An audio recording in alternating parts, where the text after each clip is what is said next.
I'm with Todd Nettleton from Voice of the Martyrs. Now, Todd, what is Voice of the Martyrs?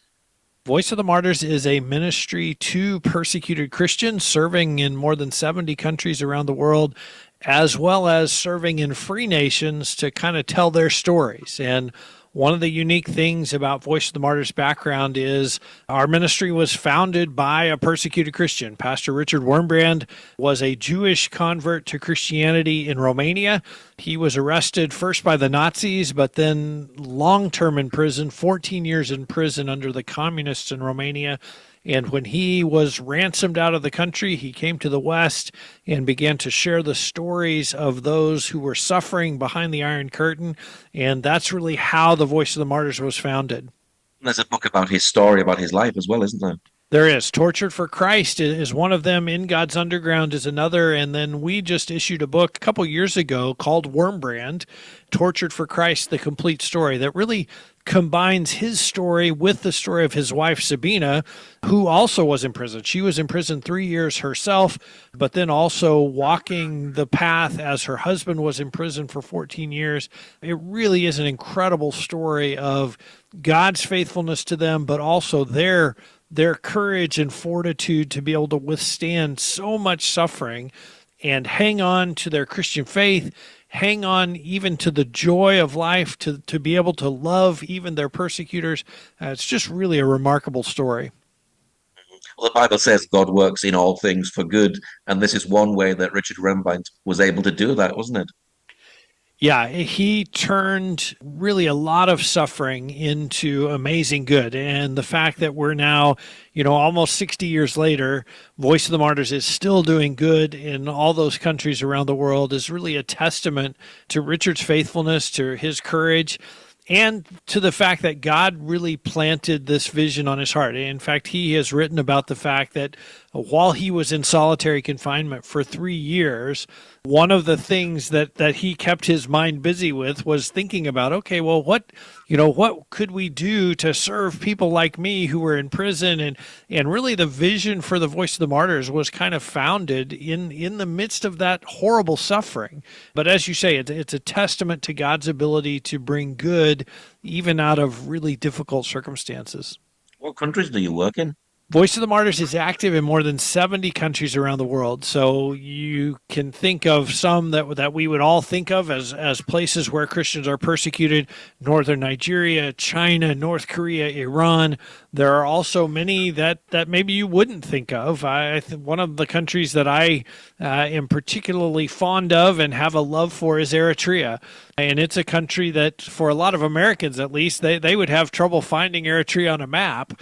But it is a place where something around the neighborhood of 400 of our Christian brothers and sisters are in prison right now in Eritrea simply for following Christ. So our work really is wherever Christians are persecuted.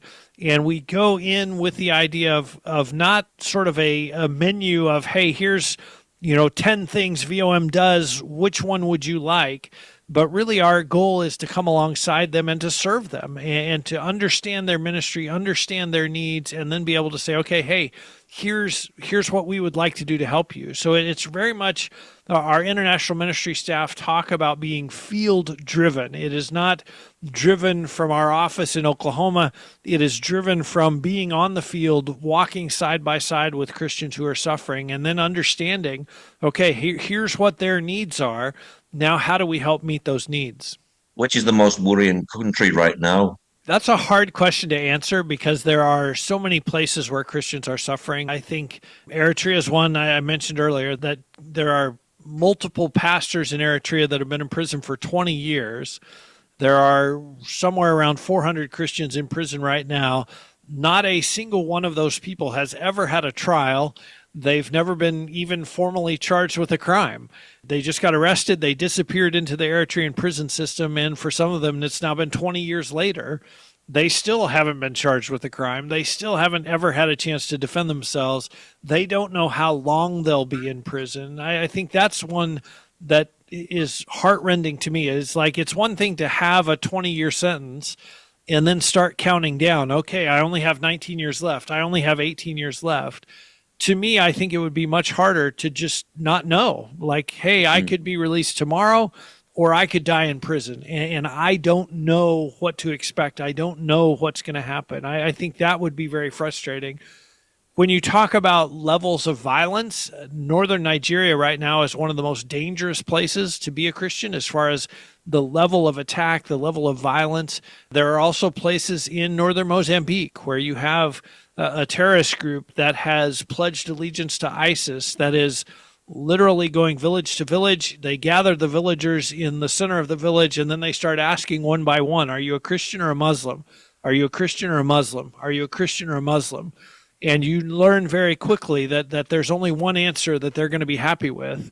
And so Christians are losing their lives in northern Mozambique. And so, like I say, it's hard to say where's the hardest or where's the most pressing, because anywhere that our Christian brothers and sisters are suffering, our hearts are drawn there by the need to serve them, by the desire to stand with them and encourage them wherever they are that they are suffering. Now, you just recently been to the Middle East. Where were you at, and what were you doing there? I had the chance to visit the Middle East. And really, when I go as part of our storytelling team, my goal is to sit down and hear the stories of Christians. And one of the things we were encouraged by is just to see how in some places in the Middle East, things are changing and it's becoming a little more acceptable to be a follower of Christ, or at least a little more open to the idea that people in that part of the world could be followers of Christ. And it's always interesting to see how God is at work. And one of the curious things is sometimes he uses terrible evil to show the contrast. And I think of ISIS. And we have seen ISIS spread across the Middle East. We have seen the level of violence that they are willing to participate in.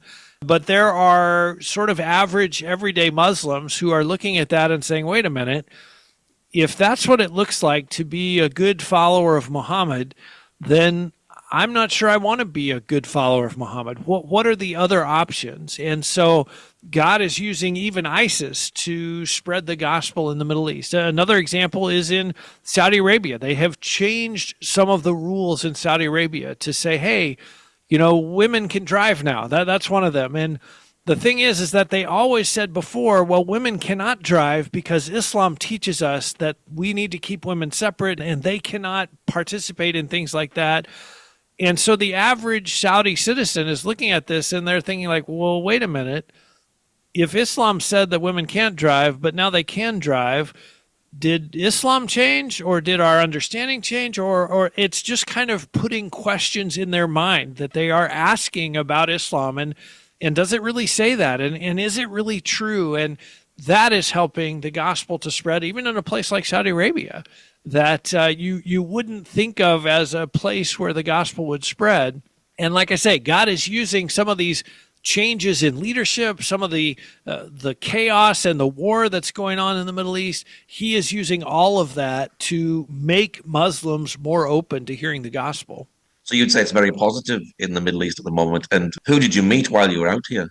We had the chance to meet gospel workers, people who are active in church planting and ministry work. We had the chance to meet a limited number of local Christians, sometimes because I am into publicly telling stories.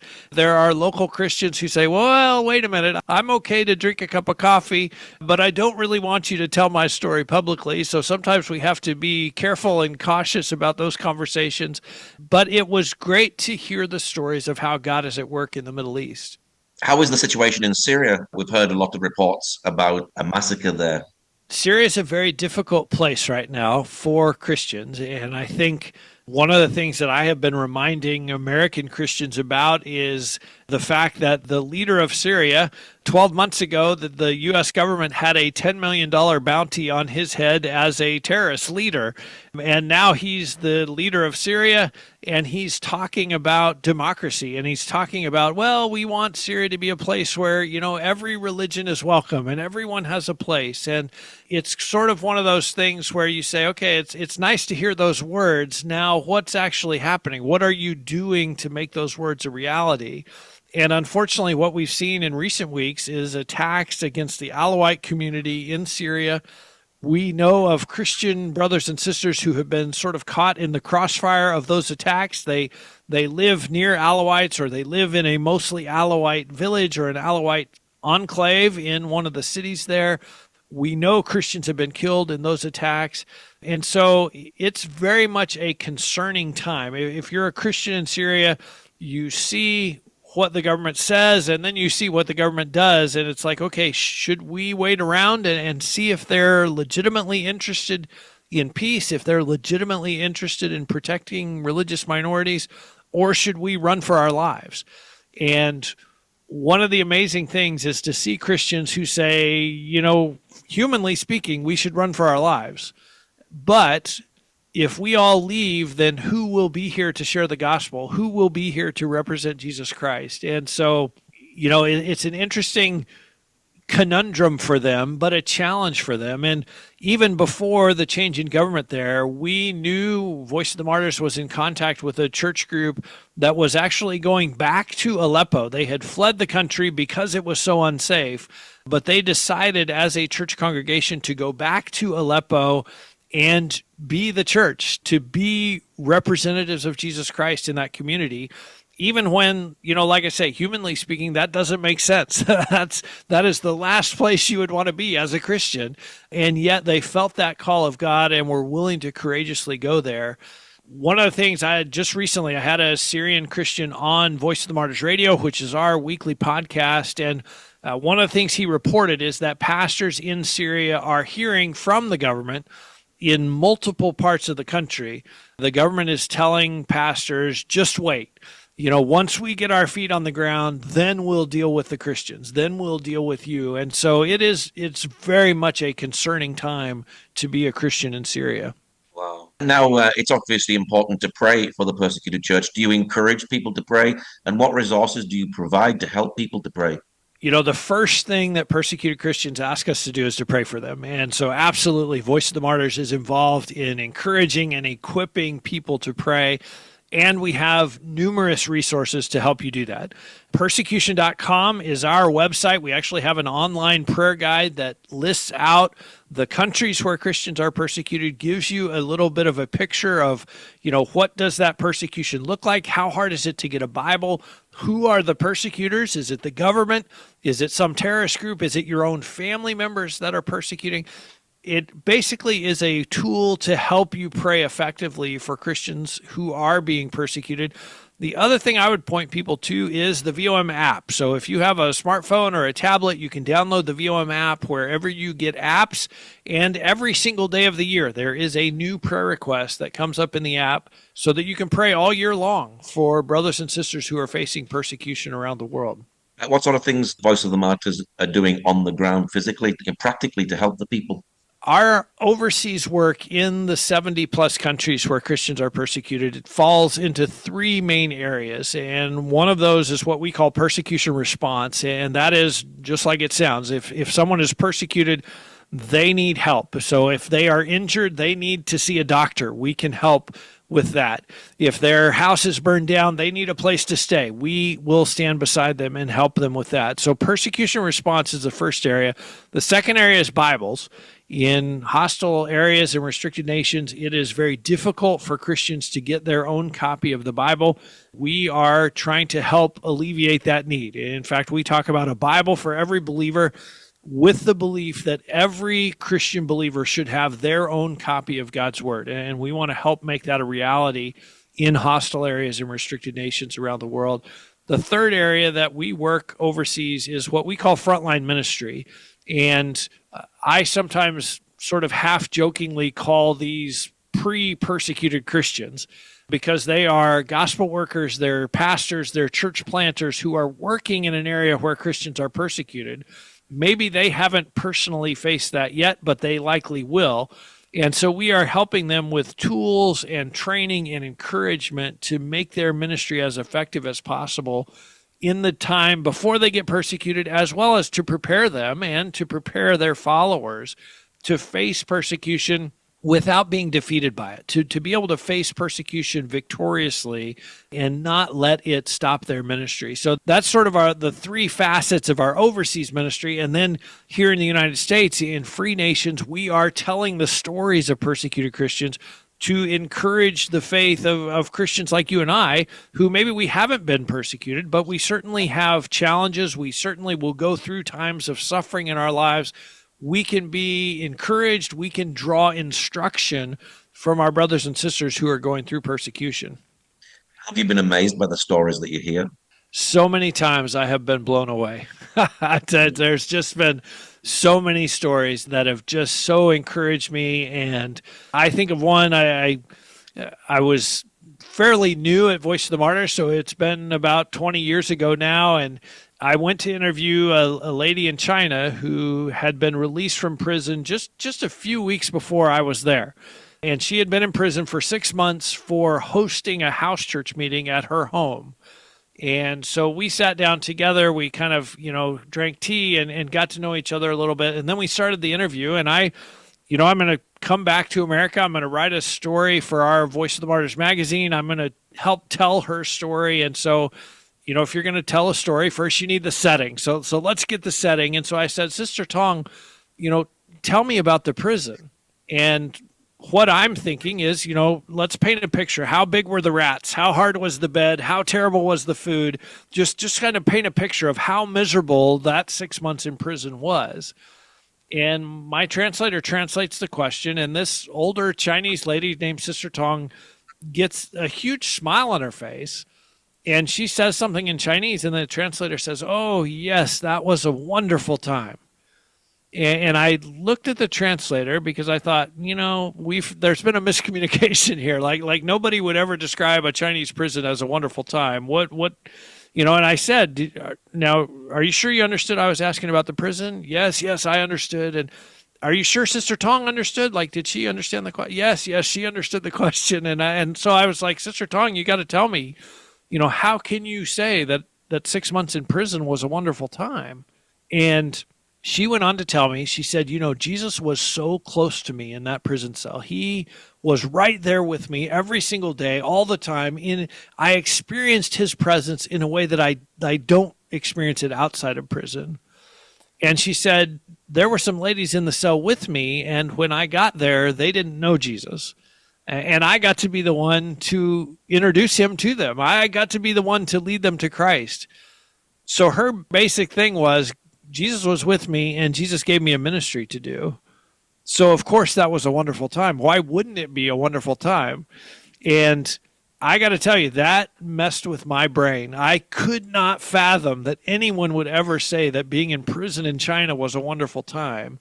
And it has deeply impacted me. And even today, it impacts me 20 years later, just to think about whatever situation I'm in. Is Jesus with me? Yes, he says that he'll be with me always. Is there a ministry that he's giving me to do? Now, maybe it's not a ministry I want. Maybe I'm not in a place I want to be. But if I keep my eyes open and if I ask him to reveal it, will he show me that he has a ministry for me to do there? Yes, he likely will. So if Jesus is with me and if he gives me a ministry to do that, that's the definition of a wonderful time. I try to live with my eyes open to see that. And it all goes back to that conversation with Sister Tong now 20 plus years ago. Obviously, working in radio and working with Voice of the Martyrs, you must be hearing stories from all around the world. We have an amazing flow of stories, yes, and to see that God is at work, and to see how he's able to work even in difficult and horrible circumstances. And I think often of the story of Joseph and Joseph talking to his brothers after he's been sold into slavery. He says, what you intended for evil, God intended for good. And we see that lived out today again and again and again around the world. How do locals respond to the work that you do? They are always thankful, and oftentimes it's fascinating. They are more thankful for the prayers and the fellowship than for the practical assistance. just recently I sat down with one of our guys who works in West Africa, and he had been in a country where Christians are facing a lot of hardship and a lot of persecution right now. And we had distributed food packs, and we had distributed other sort of really practical, helpful things. And he said one of the pastors was like, "Man, this food is great. Thank you for that. But even better is the fact that you're praying for us. Even better is the fact that you came to sit down and to see us and to greet us and to understand what we're going through." So that ministry of presence is such a real encouragement to people who are going through suffering. And then when we're able to say, "Hey, it's not just me that's here to see you. It is thousands of Christians back in America who are praying for you, who are aware of your situation," that linking up and joining hands within the body of Christ is such a powerful thing. And it's such a privilege for Voice of the Martyrs to be a part of that. Why do you do what you do?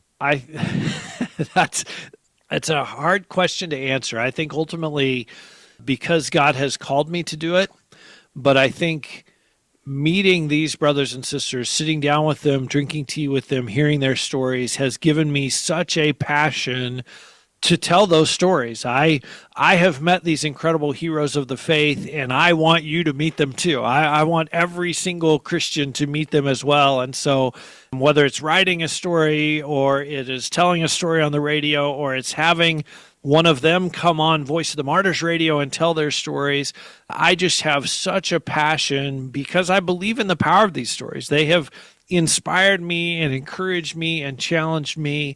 And I believe they have that same power for every single Christian that hears them. And so I want every Christian to have heroes from the persecuted church.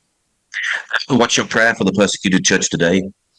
I think the natural thing is to pray for God's protection and his comfort, and I absolutely do. One of the things I often pray is, "Lord, let them know that they're being prayed for." Supernaturally, somehow, some way, across all these miles, let them know that they're not alone and they're not forgotten, but that somebody's praying for them. And I'm encouraged. I had a chance to interview Gracia Burnham, the former hostage in the Philippines whose husband Martin was killed at the end of their time of captivity. But she shared that sometimes during the long months that they were held hostage, she would look at Martin, or Martin would look at her, and they would say, "Somebody's praying for us right now." And so I know that God answers that prayer because they experienced it. And so that is one of my prayers. Lord, let them know they're not alone, they're not forgotten. But right now, just supernaturally, right now, let them know that I'm praying for them. What is your website for people who'd like to know more about the work that you do? Persecution.com is the main Voice of the Martyrs website, persecution.com. And you have a magazine as well for people to subscribe to, don't you? We do. Right at the top of the page at persecution.com, there's a button that says free magazine. If you just click on that and give us your name and address, we will send you that free Voice of the Martyrs magazine. And if you're in the UK, I would encourage you to connect with Release International, which is our sister mission in the UK. Well, Todd, thank you very much for sharing today. It's been my pleasure. Thanks for having me.